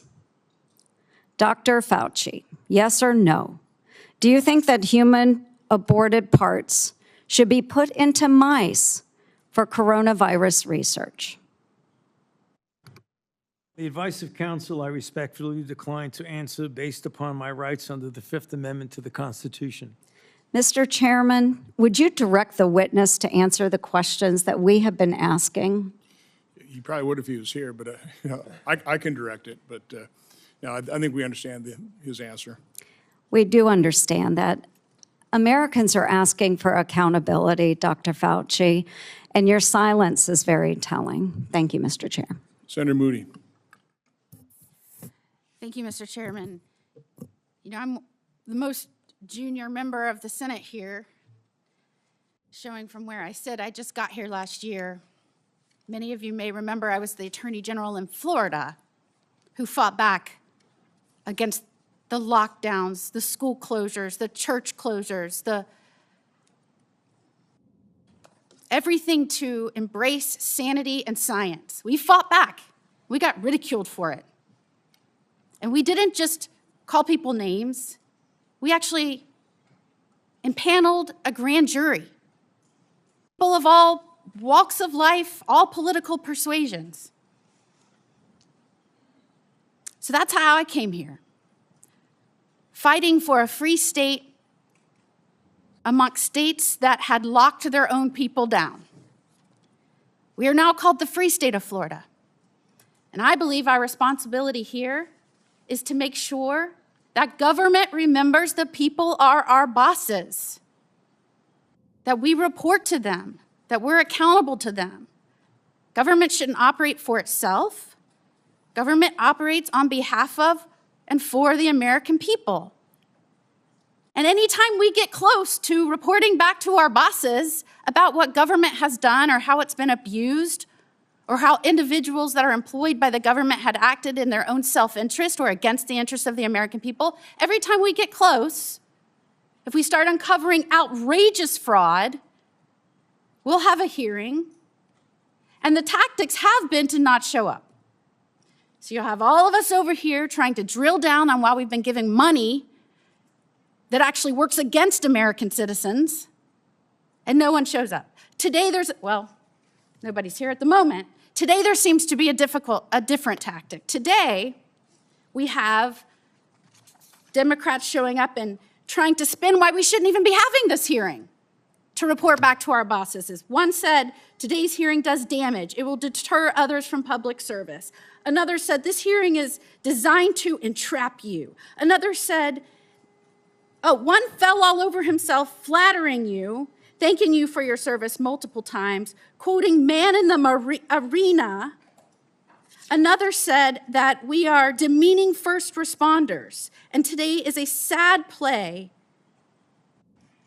in a repeated playbook. Or we're going after one man. I mean, all of their time was used on why we should not be having the hearing to report back to our bosses and give the people accountability. So I would like to talk about that because I believe that the trust the American people place in our public health institutions and what happened to that trust during COVID is important. Because in a public health emergency, they are asked to make extraordinary sacrifices based on advice given to them by the government that is supposed to be working for them. And for that system to work, the public has to be able to trust the people giving them instructions. That trust depends on candor. Would you agree with that, Dr. Fauci? On the advice of counsel, I respectfully decline to answer based upon my rights under the Fifth Amendment to the Constitution. And when the evidence is uncertain, officials need to say so. When recommendations are based on assumptions rather than hard data, they need to say so. And when they get something wrong, they need to own it. And when the trust is lost and the consequences extend far beyond any single pandemic, the next time public health officials genuinely need Americans to listen, millions of people may simply ignore them or not believe them. And Dr. Fauci, you were undeniably the face of the federal government's COVID response. You said so yourself in your diary. You said it's not hyperbole to say, I've become the most famous and talked about person in the country. So I want to understand how we got here. Let's start at the beginning. On March 8th, 2020, you appeared on 60 Minutes to discuss the spread of COVID-19. You were specifically asked to clear up the confusion and misinformation surrounding masks. You told the American people, right now in the United States, people should not be walking around with a mask. The interviewer immediately stopped you and said, are you sure of it? Because people are listening really closely to this. And instead of walking back or qualifying your statement in any way, you doubled down. There's no reason to be walking around with a mask. When you're in the middle of an outbreak, wearing a mask might make people feel a little better. It might even block a droplet, but it's not providing the perfect protection that people think it is. And often there are unintended consequences. People keep fiddling with their masks. They keep touching their face. Just a few weeks later, the CDC released its guidance recommending that Americans wear masks in public. You were asked to explain your original recommendation. You emphasized a very different consideration. You said, well, back then, the critical issue was to save the masks for the people who really needed them because it was felt there was a shortage of masks. So I want everybody to sit with that. The critical issue driving your initial recommendation to the American public was scarcity, logistics, not medical evidence. So when you told the American people there was no reason to wear a mask, what was your principal objective? Giving them an honest assessment of the medical evidence or discouraging them from consuming a scarce supply of masks? On the advice of counsel, I respectfully decline to answer based upon my rights under the Fifth Amendment to the Constitution. Well, unfortunately, that was just the beginning of a broader pattern. Let's talk about the 6-foot distancing rule. In April 5th, 2020, interview on CBS said, every time I get to that podium in the White House briefing room, I always essentially plead with people. Please take a look at those very simple guidelines of physical separation, and they're very, very clear. Physically separate 6 feet away. Yet when Congress finally asked you in 2024 what science supported that evidence, 6-foot distance rule for COVID, you admitted you were not aware of any studies supporting it. Incredibly, you said the 6-foot rule sort of just appeared and described it as an empiric decision that wasn't based on data. That rule had real consequences. Schools didn't open back up. Businesses didn't open back up. Churches didn't open back up. I could go on and on and on. And Americans were kept physically separated from one another during the most difficult moments of their lives. Many lost loved ones during that time.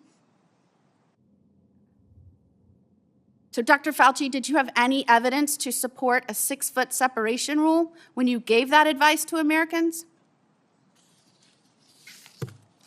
On the advice of counsel, I respectfully decline to answer based upon my rights under the Fifth Amendment to the Constitution. All right, well, let's look at the lockdowns then. By 2022, the consequences of prolonged COVID lockdowns on our children were clear, from delayed development to social isolation, which is probably why you were asked in July 2022 whether you would recommend locking down schools again. And you said, first of all, I didn't recommend locking anything down.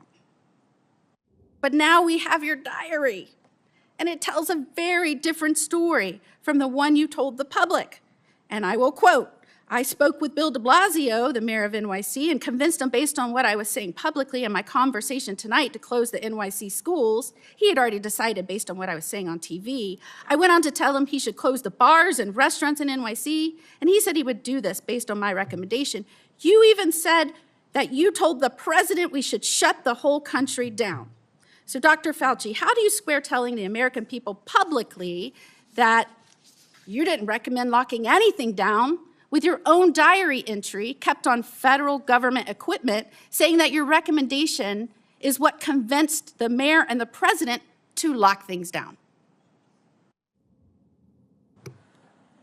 On the advice of counsel, I respectfully decline to answer based upon my rights under the Fifth Amendment to the Constitution. Now, I just want to make clear that when in Florida, we were pleading with people to give us advice based on scientific evidence, that we were getting these conflicting statements by you that didn't match scientific data. And in fact, when we impaneled a grand jury, the grand jury's conclusion, not surprising to anyone, and by the way, we're still the only state to have impaneled a grand jury. I was the only attorney general to do this.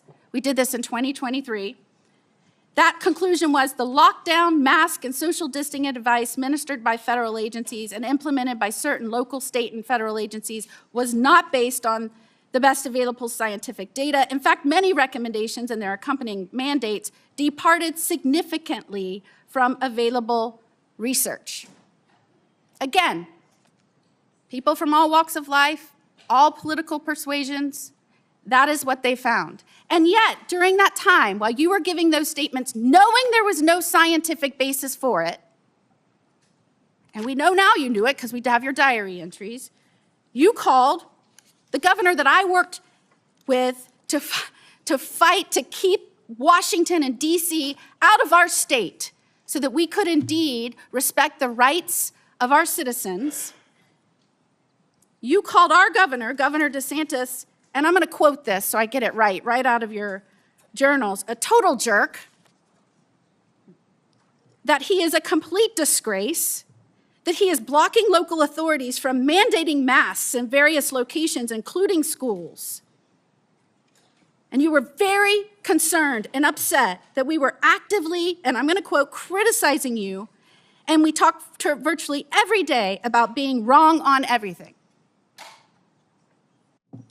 And what is astounding is that you wrote you feared because of that, because we were questioning our government, because we were fighting back for the truth from our government, from scientifically based recommendations, because we were pushing for that. You said you feared that our democracy is in dire danger. Thank goodness we have people up here that I work with that understand our role, which is to report to our bosses, the people, because they are in charge. calling for our government to be honest with us and transparent with us and accountable to us, that is a democracy. What you did is the opposite.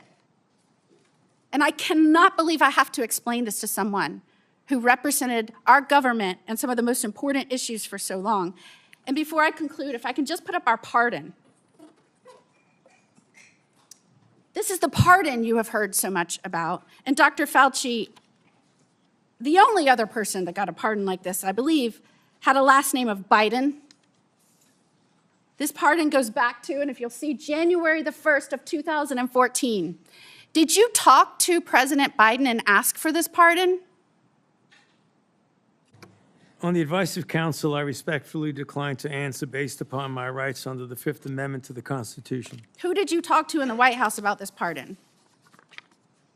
On the advice of counsel, I respectfully decline to answer based upon my rights under the Fifth Amendment to the Constitution. Did you specifically ask that it be dated back to the beginning of 2014? On the advice of counsel, I respectfully decline to answer based upon my rights under the Fifth Amendment to the Constitution. Did you do that so that you would be given immunity going back to the beginning of 2014? On the advice of counsel, I respectfully decline to answer based upon my rights under the Fifth Amendment to the Constitution. I'm just very interested why it was this date. Did it have anything to do with the fact that 2014 was also the year that the NIAID or NIH began funding EcoHealth Alliance's Understanding the Risk of Bat Coronavirus Emergence grant? On the advice of counsel, I respectfully decline to answer based upon my rights under the Fifth Amendment to the Constitution. And this is the same grant that funded the work on bat coronaviruses at the Wuhan Institute on Virology. Millions of Americans are questioning what happened during COVID, why we were given misleading information, misleading advice, why you gave conflicting statements based on, I guess, how you were feeling that day. And Americans, rightfully, we lost over 1 million Americans. They should be insulted when the Democrats insult our chair that he is doing this because he is on an obsessive mission to go after one man. Could his obsessive mission be to find out why 1 million Americans died and who might be responsible for that and where that started? Could that be his mission, Dr. Fauci? On the advice of counsel, I respectfully decline to answer based upon my rights under the Fifth Amendment to the Constitution.